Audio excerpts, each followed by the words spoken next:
Thank you very much.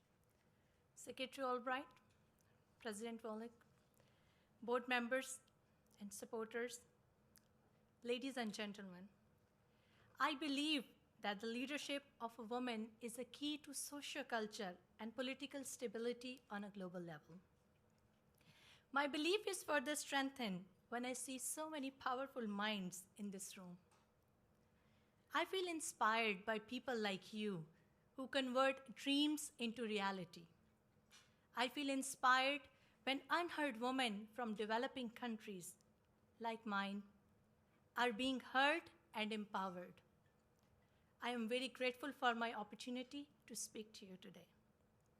My name is Sehrish Naseem, and I am the 8th Andy Parhamovich Fellow, working to encourage the political parties in Pakistan to adopt gender equality principles. My personal experience in a society where many people refuse to accept girls' ability to do anything other than domestic work has made me conclude one thing: that a woman who cannot plan and decide her life, her family, and her career is not free. If women are unable to define themselves on their own terms, intellect, and accomplishment, then they will never dream of being able to build strong community and a strong country. Defining oneself, however, is not an easy task. It requires individual and societal change on many fronts. Women working together can move this change forward. Pakistan itself is experiencing a revolutionary change with regards to women's leadership and cooperation across party lines. For many years, one of the goals of anti-state insurgents in Pakistan has been to crush women's identity, including attacks on girls' education. Militants have burned school to ashes, spilled blood on books and uniforms, and significantly hindered women's access to education. I will never forget the anxiety which haunted every graduated girl in my university. Will I lose my free will? Will my identity ever be recognized? Does my society needs me?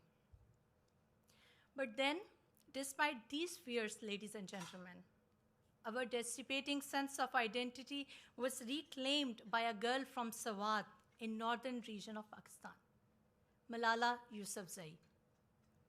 Malala Yousafzai's courage, wisdom, and resilience taught the entire world a lesson. Women, no matter how old and no matter where they are from, have the ability to change the world.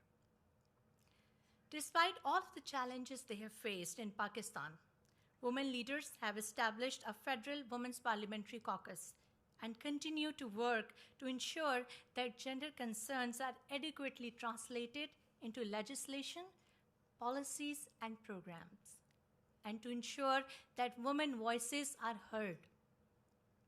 You might be surprised to learn that Pakistan has gone even further to establish a women's parliamentary caucus in each of its 4 provinces, in addition to the one at the federal level, the first initiative of its kind in South Asia.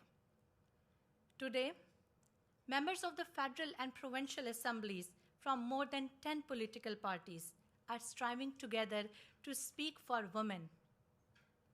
While our challenges are great, but our will is stronger.